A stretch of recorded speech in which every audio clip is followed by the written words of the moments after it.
Peggy 16.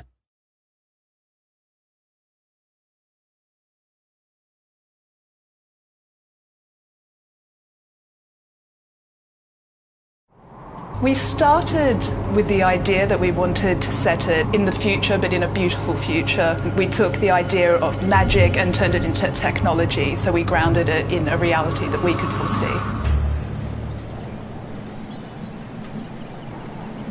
Enslaved's world is a world that, on one hand, is incredibly ugly. It's destroyed, it's full of old relics. It's kind of post-apocalyptic. Nature has retaken the planet, so where there was man-made structures, buildings, roads, cities, nature has now overcome. What would it take for the world to end and become like that? So we did a timeline from now to about 150, 200 years and marked the different events that would need to happen to get to that point. You know, it's after the machine wars have happened, it's after swine flu has killed us all, it's after all commerce has collapsed, and people have effectively become irrelevant. But on the other hand, it's also a place that's incredibly beautiful to look at.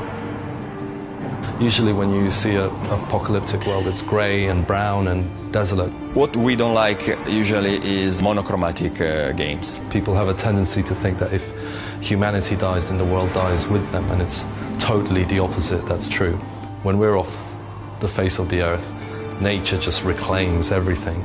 And it's amazing how quickly you see things that we felt were permanent start to dilapidate. We much prefer to, through colors, show emotion, show colorful environment, epic views.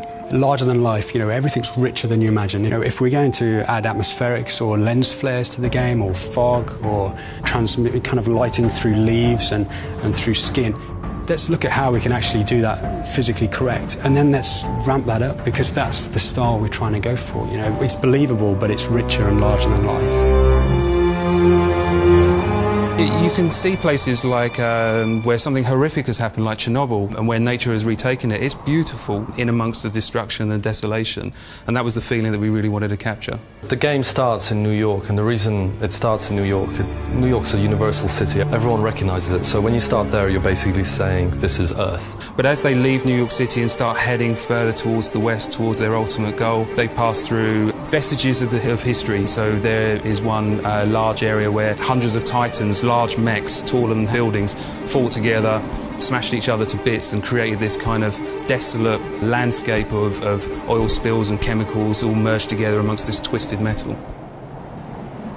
When you go through later levels, you know, things start to get even more kind of grander and a bit more fantasy. It'll at least be remembered when you play it. Like, there'll be imagery, there'll be sounds, there'll be an experience about it that then becomes part of you. That's how you kind of immortalize your games. And that's what we're trying to achieve. Make a game that we would want to watch, play, touch, hear, see.